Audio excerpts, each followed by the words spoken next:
या हबीब सलाम अलैक। बिस्मिल्लाहिर्रहमानिर्रहीम।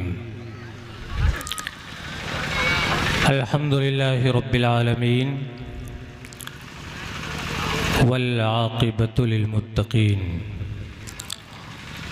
वस्सलातु वस्सलामु अला रसूलिहि सय्यिदिल मुरसलीन व अला आलिहि व अस्हाबिहि अजमईन। अम्मा बाद फ़अऊज़ु बिल्लाहि मिनश शैतानिर रजीम। बिस्मिल्लाहिर्रहमानिर्रहीम। अल-अख़िल्लाउ यौमइज़िन बअज़ुहुम लिबअज़िन अदुव्वुन इल्लल मुत्तक़ीन।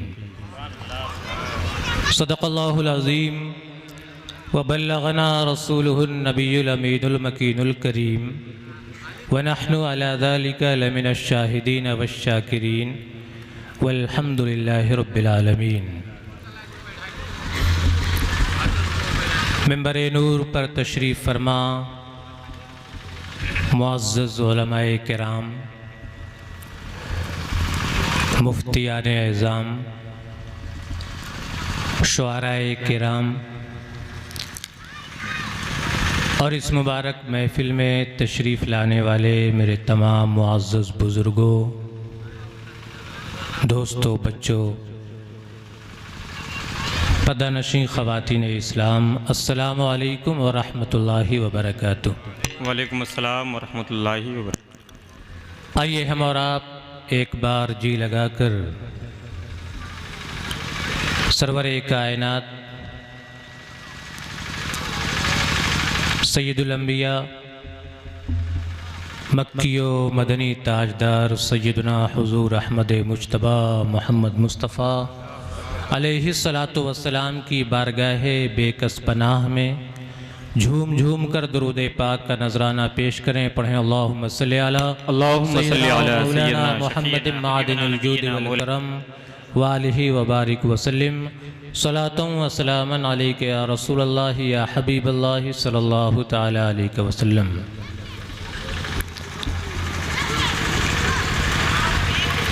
अज़ीज़म फैज़ुर रज़ा सल्लमहू ने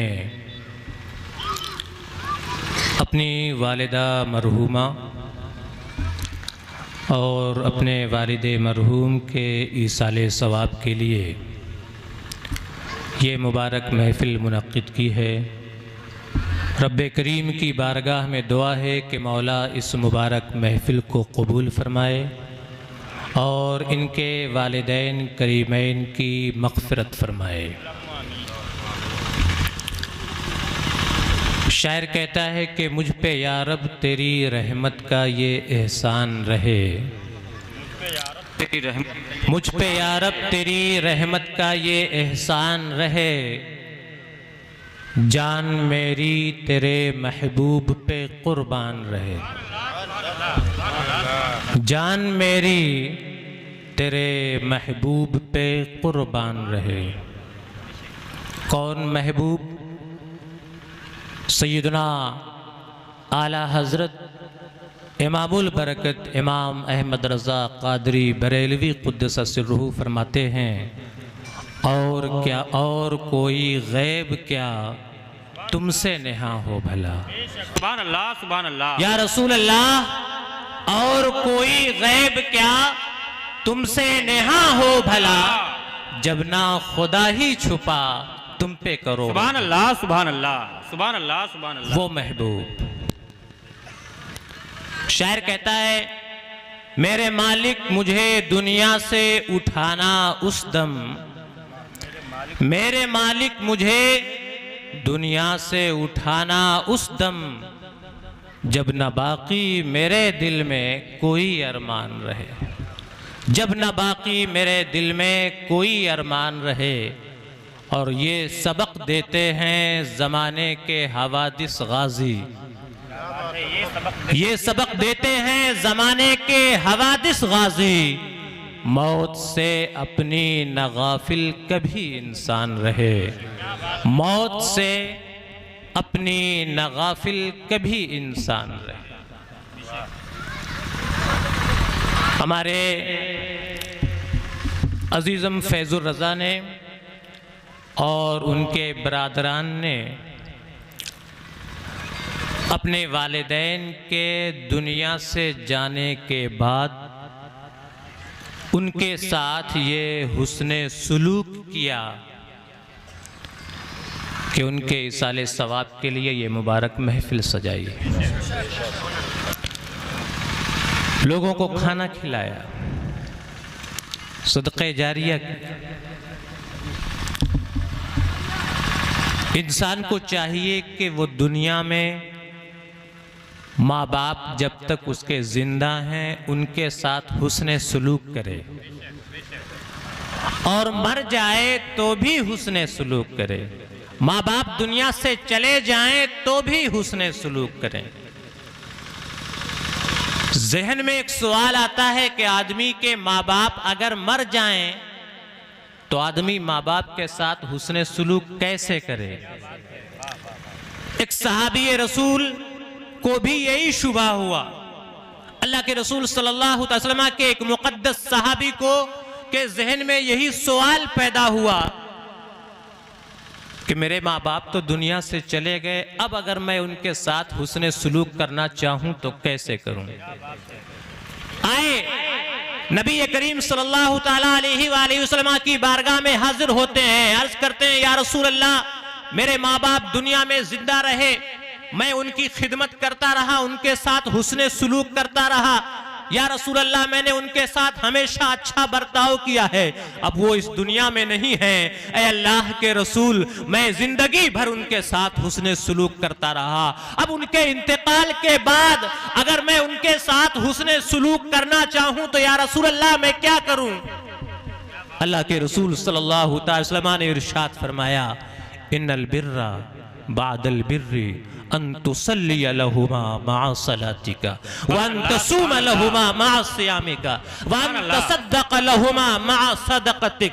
मेरे प्यारे सुनो, अगर तुम दुनिया में माँ बाप के साथ जिंदगी भर हुस्ने सुलूक करते रहे और उनके इंतकाल के बाद अब हुस्ने सुलूक करना चाहते हो तो सुनो, दुनिया में जिंदगी में हुस्ने सुलूक करने के बाद मौत के बाद हुस्ने सुलूक का तरीका यह है कि जैसे तुम दुनिया में अपने लिए नमाजें पढ़ते हो, अपनी माँ बाप के लिए भी नमाजें पढ़ा करो। जैसे तुम अपने लिए रोजे रखते हो, अपने माँ बाप के लिए भी रोजे रखो। जैसे तुम अपने लिए सदका खैरात करते हो, अपने माँ बाप के लिए भी सदका खैरात करते रहो। आदमी दुनिया में अपने लिए नमाजें पढ़ता है, अपने माँ बाप के इसाले सवाब के लिए भी कुछ नवाफिल पढ़ लिया करे, अल्लाह सवाब पहुंचा देगा।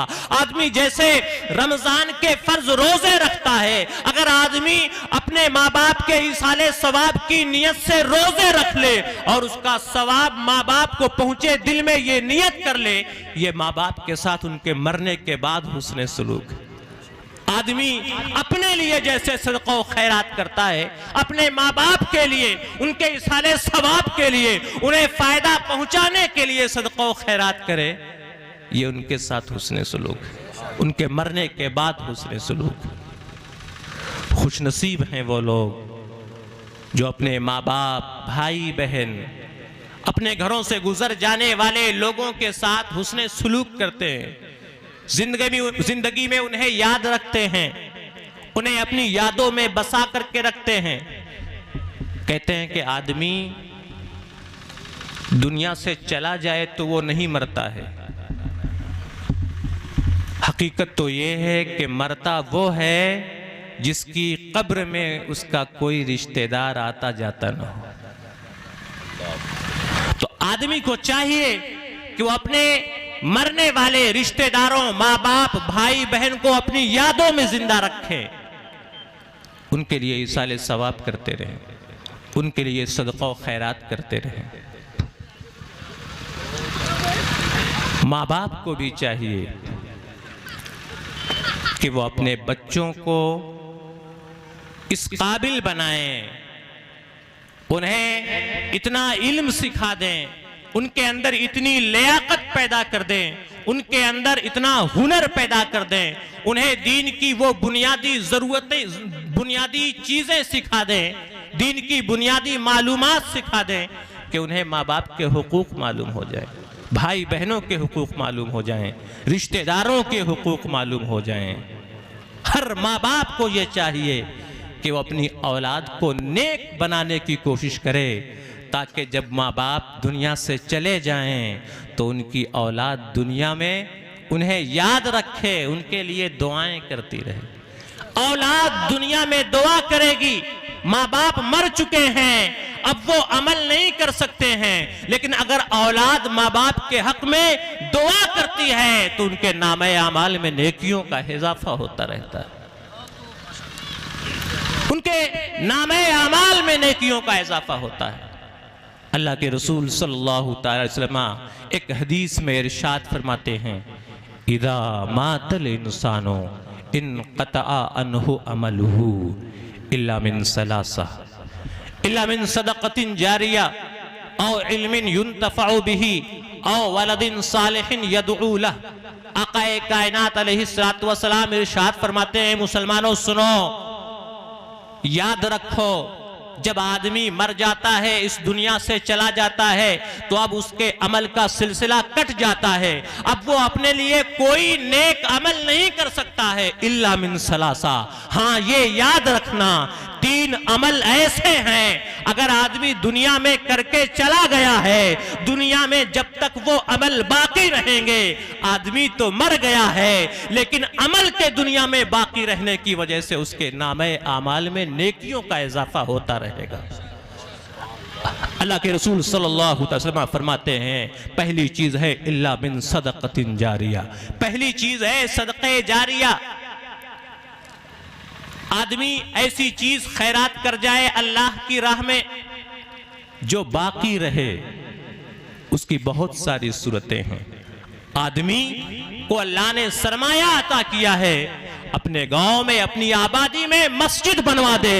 अगर इतना पैसा नहीं है कि पूरी मस्जिद बनवा सके, मस्जिद में एक ईंट तो लगवा सकता है, एक ईंट लगवा दे। जब तक वो ईंट मस्जिद में बाकी रहेगी, उसके नामे अमाल में इजाफा होता रहेगा। मदरसा बनवा दे, मदरसे में कोई एक कमरा बनवा दे, मस्जिद या मदरसे में पंखा लगवा दे, समरसेबल गड़वा दे, चटाई बिछवा दे, कुरान खरीद करके दे दे, तलबा को इल्म की किताबें खरीद करके दे दे। जब तक ये किताबें बाकी रहेंगी, जब तक ये सामान बाकी रहेंगे, ये सदक़े जारिया है, जब तक बाकी रहेंगे, आदमी के नामे अमाल में इजाफा होता रहेगा, नेकियों का इजाफा होता रहेगा। पहली चीज है सदक़े जारिया, और दूसरी चीज है औ इल्मिन युन्तफ़अु बिही। दूसरी चीज है आदमी मर गया और ऐसा इल्म छोड़ गया जिससे लोग फायदा उठा रहे हों। तो जब तक लोग दुनिया में उसके छोड़े हुए इल्म से फायदा उठाते रहेंगे, आदमी के नामे आमाल में नेकियों का इजाफा होता रहे। अल्लाह ने आदमी को आलिमे दीन बनाया है, उसने दीन की बातें किताब में लिख दी हैं। कोई किताब लिख करके चला गया है, छपवा करके चला गया है, ये किताब दुनिया में जब तक बाकी रहेगी, इस किताब से जब तक लोग फायदा उठाते रहेंगे, उसके नामे आमाल में नेकियों का इजाफा होता रहेगा। आलिमे दीन है, तकरीर करता है, बयान करता है, नात पढ़ता है, लोगों ने उसकी तकरीर रिकॉर्ड कर ली है, लोगों ने उसकी नात रिकॉर्ड कर ली है। जब तक दुनिया में उसकी तकरीर सुनी जाती रहेगी, जब तक दुनिया में उसकी नात सुनी जाती रहेगी, लोग उससे फायदा उठाते रहेंगे, उसके नामे आमाल में नेकियों का इजाफा होता रहेगा। आपके पास इतना इल्म नहीं है कि आप तकरीर करें, आप नात पढ़ें, आप कोई किताब तसनीफ करें। अगर किसी आलिमे दीन ने कोई किताब लिख दी है और उस किताब की इशाअत में आपने सरमाया लगा दिया है, तो आपके नामे आमाल में भी नेकियों का इजाफा होता रहेगा। ये तो हम में से हर एक कर सकता है। तीसरी चीज है औ वलदिन सालिहिन यदउ लह। आदमी तो मर गया लेकिन औलादे सालेह छोड़ करके गया है। दुनिया में ऐसी औलाद छोड़ करके गया है जो नेक है, तकवा शियार है, अल्लाह का खौफ रखने वाली औलाद छोड़ करके गया है। ये औलाद दुनिया में जब तक जिंदा रहेगी, जबान से दुआ करे या ना करे, दिल से तो दुआ निकलती रहती है। आदमी मर गया है, औलादे साले छोड़ गया है, उसकी नेकियों में इजाफा मरने के बाद भी होता रहेगा। बेशक, सुभान अल्लाह। अपनी औलाद को नेक बनाएं, कोशिश करें कि अपनी औलाद को इल्मे दीन सिखाएं। बेशक जी, कोशिश करें कि अपनी औलाद को इल्मे दीन सिखाएं। अल्लाह की कसम, जिनके पास दीन की बुनियादी बातों का इल्म नहीं होता है, दीन के बुनियादी अकायद का इल्म नहीं होता है, उनका ईमान भी महफूज रहता है या नहीं रहता, इसकी भी गारंटी नहीं रहती। पता नहीं कब शैतान बहका दे। दीन की बुनियादी बातें मालूम नहीं है, अपनी औलाद को इल्मे दीन जरूर सिखाएं, दीन की बुनियादी बातों की मालूमात उन्हें जरूर दें, अपनी औलाद को नेक और सालेह जरूर बनाएं। सैयदना सरकार आला हजरत इमाम अहमद रज़ा क़ादरी बरेलवी अलैहिर्रहमा इल्मे दीन की फजीलत बयान करते हुए लिखते हैं, वो कहते हैं कि इल्मे दीन की फजीलत के सिलसिले में एक रिवायत सुनो। आला हजरत वो रिवायत बयान करते हैं, सुने और इबरत हासिल करें कि इल्मे दीन हासिल करना, दीन की बुनियादी बातें मालूम करना कितना जरूरी है। बेशक। आला हज़रत फरमाते हैं कि एक रिवायत में आता है कि असर के बाद सतहे समंदर पर इबलीस और दुनिया भर के तमाम शयातीन का जमावड़ा होता है। बेशक। असर के बाद समंदर पर इबलीस और तमाम शयातीन का जमावड़ा होता है। इबलीस के लिए समंदर की सतह पर, समंदर के पानी पर तख्त लगाया जाता है। इबलीस उस तख्त पर विराजमान होता है और उसके सारे चेले, तमाम शयातीन उसके इर्द गिर्द जमा हो जाते हैं और उन्होंने दिन भर जो कोशिशें की हैं, दिन भर लोगों को बहकाने का जो काम किया है, इबलीस के सामने, अपने सरदार के सामने वो रिपोर्ट पेश करते हैं। बेशक। कोई कहता है कि आज मैंने इतने लोगों को शराबें पिलवाई, कोई शैतान इबलीस से कहता है आज मैंने इतने लोगों से चोरियां करवाई हैं, कोई कहता है आज मैंने इतने लोगों से ज़िना करवाए हैं। हर एक अपनी अपनी कारकर्दगी पेश कर रहा है। तभी एक शैतान इबलीस के सामने कहता है, सरदार आज मैंने एक तालिबे इल्म को तलबे इल्म से रोक दिया है। अल्लाह। एक शैतान कहता है, सरदार आज मैंने एक तालिबे इल्म को तलबे इल्मे दीन से रोक दिया है। इबलीस जो तख्त पर विराजमान होता है, उछल पड़ता है, कूद करके नीचे आता है और उसे गले लगा लेता है, चूमता है, उसकी पीठ थपथपाता कहता है, थपथपाता है और कहता है अंता अंता, तूने काम किया है, वल्लाह तूने काम किया है, अल्लाह अकबर, अल्लाह अकबर, तूने बड़ा काम किया है, तूने बड़ा तीर मारा है। दीगर शयातीन जल उठते हैं, एतराज करते हैं, तनकीद करते हैं। कोई कहता है कि हमने इतने लोगों से ज़िना कराया, हमें शाबाशी नहीं दी, हमारी पीठ थपथपाई नहीं।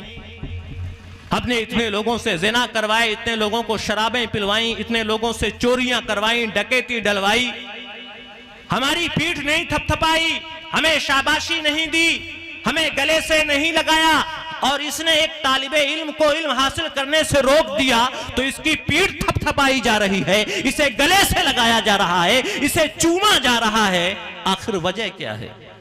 बेशक। इब्लीस कहता है, सुनो, तुम लोगों ने इंसानों से जो गुनाह करवाए हैं वो इसी का सदका है जो इसने किया है।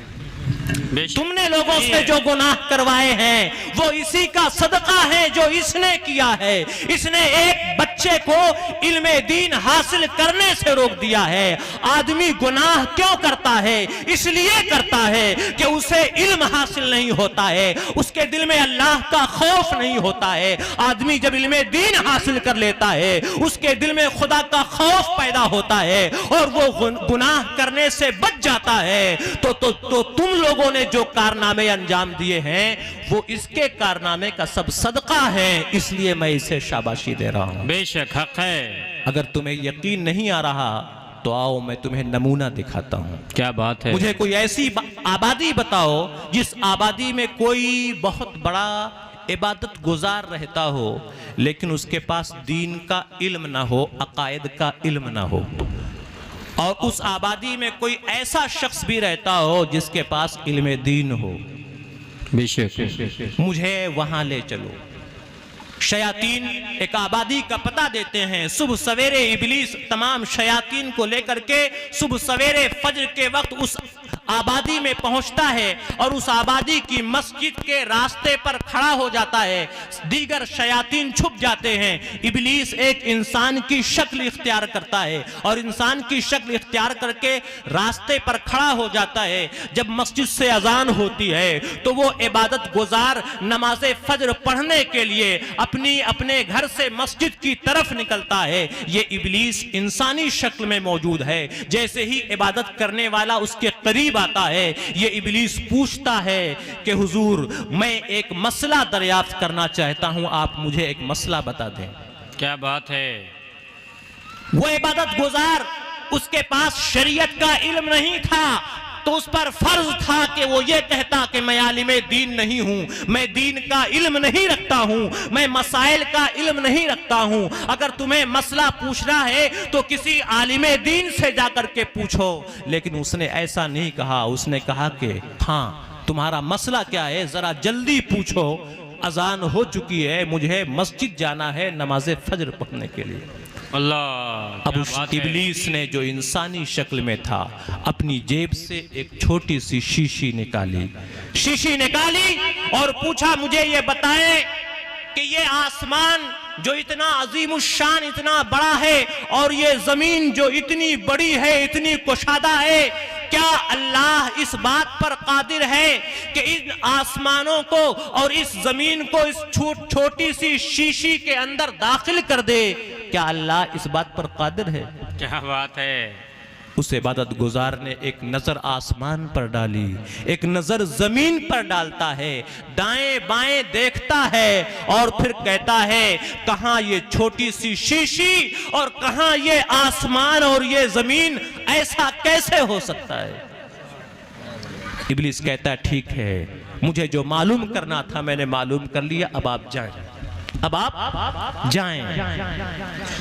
वो इबादत गुजार चला जाता है। वो अपने चेलों को तमाम शयातीन को जमा करता है, बुलाता है और कहता है कि देखो जब इसका अपने रब के बारे में अकीदा ही दुरुस्त नहीं है तो इसकी नमाजें इसकी इबादतें किस काम की? किस आदमी का अपने रब के बारे में अकीदा ही दुरुस्त ना हो उस आदमी की नमाजें उसकी इबादतें किस काम की हैं? बेशक मैंने इसकी राह मार दी है, इसकी इबादतें इसे कोई फायदा नहीं दे। अल्लाह अकबर अल्लाह अकबर। कुछ देर के बाद वो आलिम उस रास्ते से गुजरते हैं मस्जिद जाने के लिए, नमाज़े फज्र पढ़ने के लिए। ये इब्लीस जो इंसानी शक्ल में है उस आलिमे दीन के सामने भी आता है, उनसे भी कहता है कि मैं आपसे एक मसला दरियाफ्त करना चाहता हूं, मुझे उसका जवाब दे दें। वो भी कहते हैं कि जरा जल्दी पूछो, नमाज़े फज्र का वक्त हो चुका है, जमात खड़ी होने वाली है, मुझे नमाज पढ़ने के लिए जाना है। वो फिर शीशी जेब से निकालता है और पूछता है कि मोहतरम मुझे ये बताएं, क्या अल्लाह इस बात पर कादिर है कि इस बड़े से आसमान को और इस बड़ी सी जमीन को इस छोटी सी शीशी के अंदर दाखिल कर दे? क्या अल्लाह इस बात पर कादिर है? वाह। उस आलिम दीन ने इंसानी शक्ल में मौजूद उस इब्लीस को एक गहरी नजर से देखा, और गहरी नजर देखने के बाद वो आलिमे दीन कहते हैं, ए मलऊन, तू मुझे इब्लीस नजर आता है जो मुझसे ऐसा मसला पूछ रहा है। अरे ये छोटी सी शीशी क्या है? अगर मेरा रब चाहे तो इस आसमान और इस जमीन जैसे करोड़ों आसमानों और करोड़ों जमीनों को सुई के छोटे से सुराख के अंदर दाखिल कर सकता है। कि मेरा रब कुरान में फरमाता है, इन्नल्लाह अला कुल्लि शैइन कदीर, बेशक अल्लाह हर चीज पर कुदरत रखता है। नारे तकबीर, नारे रिसालत, मसलके आला हजरत, पैगामे हक कॉन्फ्रेंस। सुभान अल्लाह, सुभान अल्लाह, सुभान अल्लाह, सुभान अल्लाह। बेशक अब इब्लीस अपने शयातीन से कहता है, देखा ये इल्म की बरकत है, बेशक देखा ये इल्म दीन की बरकत है। आदमी अपने अकीदे को दुरुस्त रख सकता है जबकि उसके पास दीन की बुनियादी बातों का इल्म भी हो। खवातीन को थोड़ा खामोश कर दें। बेटा जो वहाँ दो चार लड़के हैं जो तिरपाल बिछा रहे हैं, या तो आप वहीं छोड़ दें, आवाजें बहुत आ रही हैं, मुकम्मल मामला डिस्टर्ब हो रहा है। ये काम आपको शाम ही को कर लेना चाहिए। खैर अब वहाँ से जितने लड़के हैं निकल जाएं और वहाँ खवातीन को आराम से बैठने दें। उनको हुनर आता है कि कैसे सफाई की जाती है, कैसे बैठना है। आप वहाँ जितने बच्चे हैं वहाँ से निकल जाएं। जो दो बच्चे हैं वो हमारे इदरीस चचा के लड़के और एक साहब और है अनवर रज़ा के भाई, वो वहाँ से निकल जाएं। तो माँ बाप को चाहिए कि वो अपनी औलाद को दीन का इल्म जरूर सिखाएं, अपनी औलाद को कुरान की तालीम जरूर सिखाएं। कम से कम अपनी औलाद को यार इतना सिखा दो कि उन्हें ये मालूम हो जाए कि मेरे माँ बाप के हुकूक क्या हैं, मेरे भाई बहनों के हुकूक क्या हैं, मेरे पड़ोसियों के हुकूक क्या हैं, उनके साथ सुलूक कैसा करना है, उनके साथ बर्ताव कैसा करना है। वरना याद रखना, अल्लाह रब्बुल इज़्ज़त औलाद देता है तो हम ये समझते हैं कि ये औलाद बुढ़ापे में हमारा सहारा बनेगी, लेकिन अगर आपने उन्हें दीनी तालीम से दूर रखा तो ऐसा भी हो सकता है कि ये औलाद आपकी आंखों का कांटा बन जाए, आंखों का कांटा बन जाए। एक अरबी शख्स दुनिया घूमने निकलता है इस गरज से कि दुनिया घूम करके देखूं कि दुनिया में सबसे ज्यादा खुशनसीब कौन है और दुनिया में सबसे ज्यादा बदनसीब कौन है। एक आबादी के करीब से गुजरता है, क्या देखता है कि एक इंतहाई बूढ़ा शख्स है, परेशान हाल है, सख्त धूप में पसीने से शराबोर है, उसकी गर्दन पर एक रस्सी पड़ी हुई है और उस रस्सी से एक पानी का बड़ा सा डोल बंधा हुआ है जिसे वो खींच रहा है, लेकिन खींच नहीं पा रहा है कमजोरी की वजह से। बूढ़ा था, इंतहाई कमजोर था। उस बूढ़े के पीछे एक नौजवान था जिसके हाथों में एक कोड़ा था। जब बूढ़ा उस भारी डोल को खींच नहीं पाता था, चल नहीं पाता था, तो वो नौजवान जिसके हाथों में कोड़ा था वो कोड़ा उस कोड़े से उस इंतहाई बूढ़े शख्स को मार रहा था, कोड़ा मार रहा था। अरबी ने देखा, हैरान रह जाता है। नौजवान के करीब जाता है वो अरबी और कहता है, क्या तुम्हारे दिल में अल्लाह का खौफ नहीं है?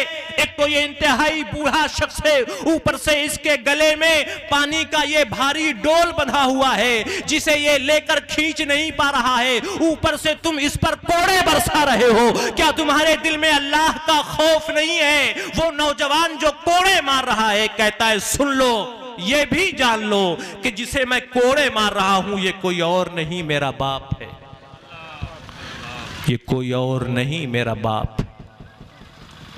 अरबी और हैरान होता है, कहता अल्लाह तुम्हें कोई खैर अता न करे, भला कोई औलाद भी अपने बाप के साथ ऐसा जालिमाना सुलूक कर सकती है जो तुम कर रहे हो? अल्लाह तुम्हें किसी खैर से माला माल न करे। वो नौजवान कहता है मुझे नसीहत मत करो, मुझे नसीहत मत करो, तुम्हें मालूम नहीं ये मेरा बाप अपने बाप को भी इसी तरह कोड़ों से मारा करता था और इसका बाप भी अपने बाप को कोड़ों से मारा करता था। आज मैं अपने इस बाप को उसी की सजा दे रहा हूं, उसी की सजा दे रहा हूं। औलाद की तरबियत न करने का, औलाद को दीनी तालीम न देने का यह नतीजा है। उस नौजवान ने जो अपने बाप को कोड़ों से मार रहा था, ये तो देखा कि मेरे बाप ने अपने बाप को कोड़ों से मारा था, लेकिन उसने मुझे मारेगी। अरबी ने यह मंजर देखा, उसने कहा अल्लाह की कसम इस बूढ़े आदमी से ज्यादा बदनसीब दुनिया में कोई और नहीं है कि खुद इसकी औलाद इसे कोड़ों से मार रही। आगे बढ़ता है, एक दूसरी आबादी से गुजरता है, क्या देखता है कि एक नौजवान है जिसके गलों में खजूर की पत्तियों से बनी हुई एक बड़ी सी टोकरी लटकी हुई है और उस टोकरी के अंदर एक इंतहाई दुबला पतला कमजोर सा बूढ़ा मौजूद है जो अपनी कमजोरी के सबब मुर्गी के किसी बच्चे की तरह नजर आ रहा था। वो नौजवान उस बूढ़े को अपनी टोकरी के अंदर रखे हुए था और उसकी बड़ी देख रेख कर रहा था, उसकी बड़ी देख रेख कर रहा था। उसे कहीं तन्हा नहीं छोड़ता था, किसी काम के लिए जाता तो साथ लेकर के जाता था, खाना खाता तो खुद भी खाना खाता, अपने उस बूढ़े शख्स को भी खाना खिलाता था। उसके खाने पीने का, हर चीज का, इस्तिंजा, पाखाना, पेशाब का मुकम्मल ख्याल रख रहा था, मुकम्मल तौर से खिदमत कर रहा था। जब उस अरबी ने उस नौजवान को उस बूढ़े की इतनी खिदमत करते हुए देखा तो पूछा, ए नौजवान ये बताओ ये बूढ़ा कौन है जिसकी तुम इतनी खिदमत कर रहे हो, जिसकी हर जरूरत का तुम ख्याल रख रहे हो? उस नौजवान ने कहा, सुनो ये मेरा खुशनसीब बाप है, सुनो ये मेरा खुशनसीब बाप है। इसने बचपन में मेरी परवरिश की, मेरी तालीम और तरबियत का इंतजाम किया, मुझे एक अच्छा इंसान बनाया। मेरे बाप ने बचपन में मेरे साथ जो सलूक किया था, आज मेरे बाप के बुढ़ापे में मैं अपने बाप को उसी का बदला दे रहा हूं। रब्बिरहमहुमा कमा रब्बयानी सगीरा। कुरान करीम में दुआ है कि हर औलाद को अपने माँ बाप के हक में ये दुआ करनी चाहिए, ऐ हमारे रब हमारे माँ बाप पर रहम फरमा, अपनी रहमतें नाजिल फरमा, जैसे इन्होंने बचपन में हमारी तरबियत की थी, परवरिश की थी। शायर कहता है, ये सोच के माँ बाप की खिदमत में लगा हूँ, ये सोच के माँ बाप की खिदमत में लगा हूँ, इस पेड़ का साया मेरे बच्चों को मिलेगा। क्या बात है, पेड़ का साया मेरे बच्चों को मिलेगा। आज मैं अपने माँ बाप की खिदमत कर रहा हूँ, कल मेरे बच्चे मेरी खिदमत करें। बेशक, सुभान अल्लाह। अल्लाह की कसम, ये माँ बाप अपनी औलाद के लिए बड़ी कुर्बानियां देते हैं। बेशक। एक शायर कहता है कि मुझको छांव में रखा और खुद जलता रहा धूप में, मुझको छांव में रखा और खुद जलता रहा धूप में। मैंने देखा है एक फरिश्ता बाप की परछाई में, अल्लाह मैंने देखा है।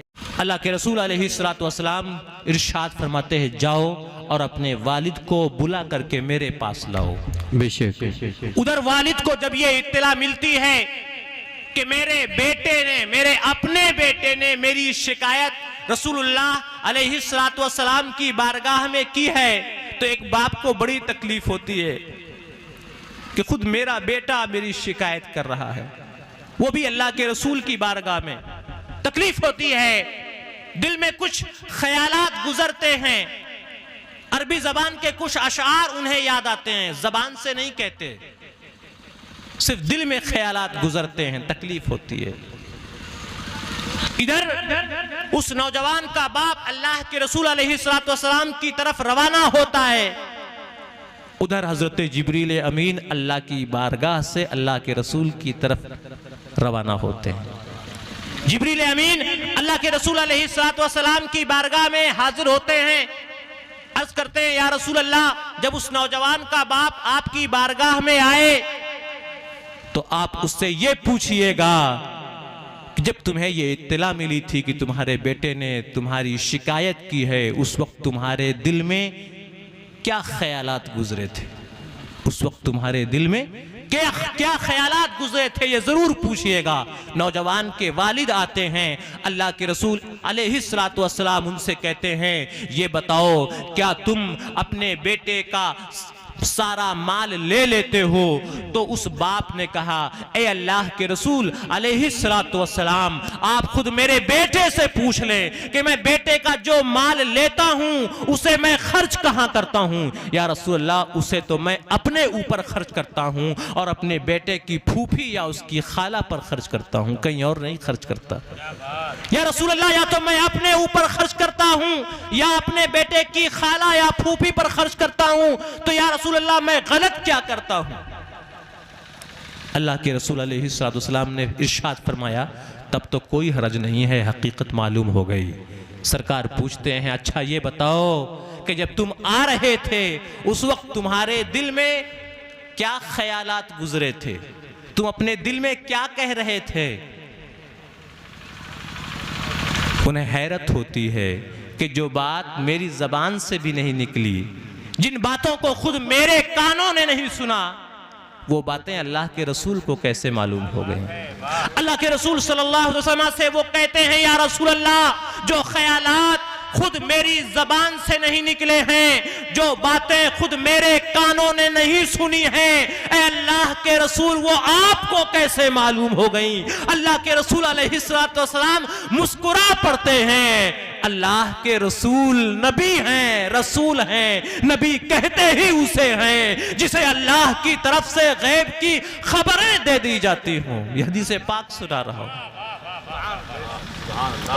सरकार पूछते हैं, बताओ क्या ख्यालात गुजरे थे? उसने कहा, या रसूल अल्लाह, जब मुझे ये मालूम हुआ कि मेरे बेटे ने मेरी शिकायत आपकी बारगाह में की है, मुझे तकलीफ हुई थी और मुझे कुछ अशआर याद आ गए थे। अल्लाह के रसूल ने फरमाया, हमें भी वो अशआर सुनाओ। अरबी में अशआर हैं, अशआर तो नहीं सुना सकता, उनका तर्जमा जरूर सुना सकता हूं।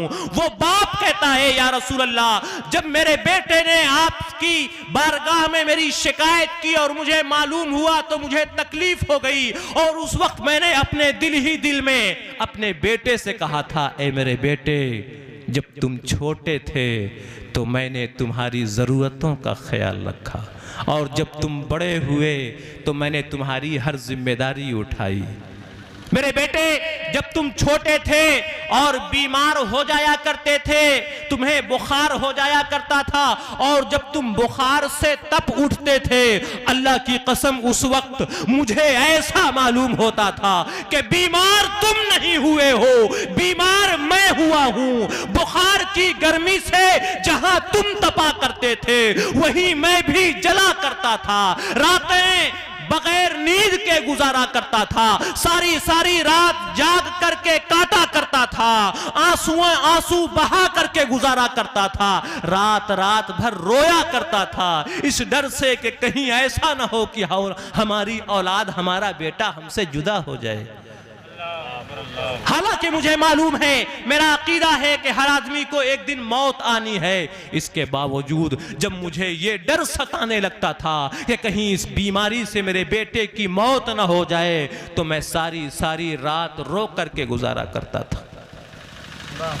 लेकिन जब तुम बड़े हुए तो तुमने हमारे हुस्ने सुलूक का बदला बदअखलाकी से दिया, तुरशुरूई से दिया। अगर तुम एक बाप का हक अदा नहीं कर सकते थे तो कम से कम हमारे साथ वो सुलूक करते जो आदमी एक पड़ोसी और हमसाये के साथ किया करता था। काश तुमने अगर हमें बाप का हक नहीं दिया तो काश एक पड़ोसी का हक दे दिया होता, लेकिन तुमने ऐसा नहीं किया।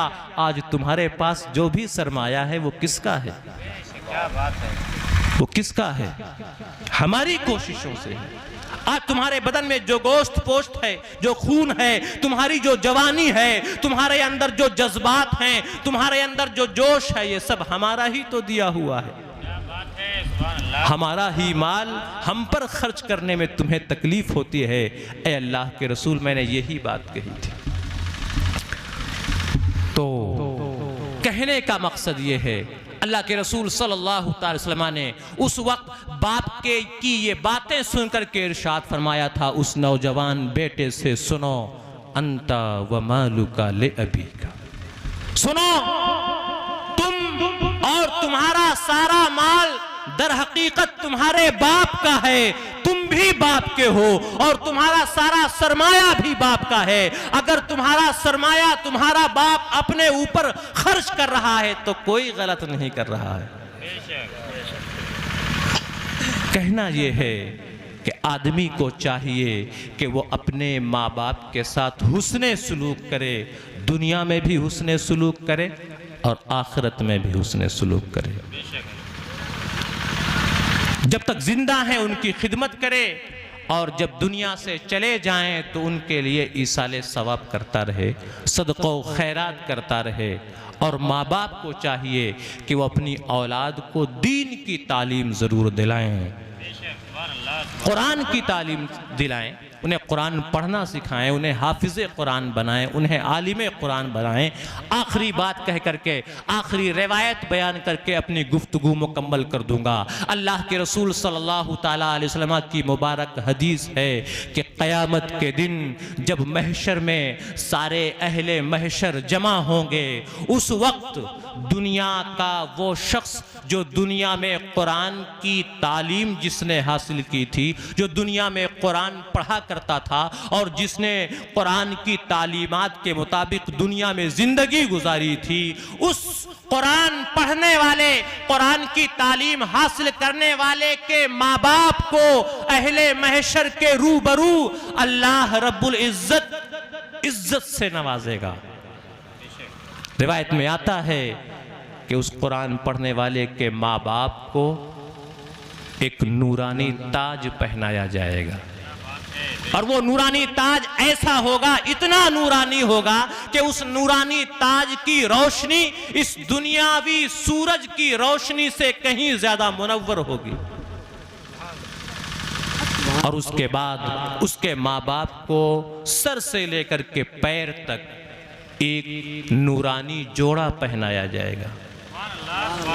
कुरान पढ़ने वाले के माँ बाप जब अल्लाह की बारगाह में अपना ये एजाज देखेंगे, फूले नहीं समाएंगे, हैरत भी होगी, हैरान होकर के अल्लाह की बारगाह में अर्ज करेंगे, ए हमारे परवरदिगार, हमें ये तो बता कि तू अहले महशर के रूबरू हमें इस एजाज से आखिर किस बुनियाद पर नवाज रहा है। उस वक्त रब्बुल इज्जत इरशाद फरमाएगा, सुनो दुनिया में तुमने अपनी औलाद को कुरान की जो तालीम दी थी, उसी तालीम देने की बदौलत हम तुम्हें आखिरत में अहले महशर के सामने इस एजाज से नवाज रहे हैं। इससे बड़ी फजीलत एक माँ बाप के लिए और क्या हो सकती है। खुशनसीब हैं वो माँ बाप जो अपनी औलाद को दीन की तालीम दिलाते हैं, अपनी औलाद को क़ारिए कुरान बनाते हैं, अपनी औलाद को हाफिज़े कुरान बनाते हैं, अपनी औलाद को आलिमे कुरान, आलिमे दीन बनाते हैं।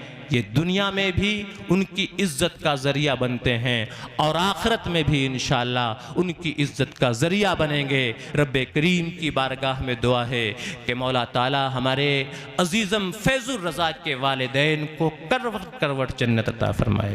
उन्होंने अपनी औलाद को दीन की तालीम की राह में डाला, दीन की तालीम हासिल करने में मसरूफ़ कर दिया।